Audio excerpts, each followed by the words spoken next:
வணக்கம். பாரதியார் விநாயகரிடம் வேண்டியவை: மனதில் சலனம் இல்லாமல், மதியில் இருளே தோன்றாமல், நினைக்கும் பொழுதும் நின் மௌன நிலை வந்திட அருள்வாய் என்று கேட்கின்றார்.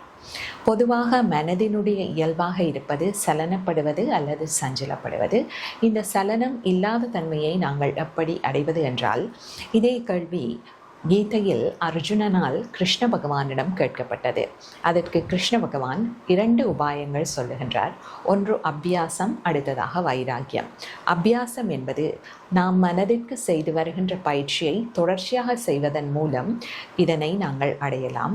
அடுத்ததாக வைராக்கியம் என்பது ஒரு உயர்ந்த நோக்கத்திற்காக கீழான விடயங்களை விடுதல் என்று பொருள்படுகின்றது. இரண்டையும் நாம் பயிற்சி செய்யும் போது மனதில் சலனம் இல்லாத நிலை அடையப்படுகின்றது. அதாவது மனம் அமைதியாக இருக்கும்.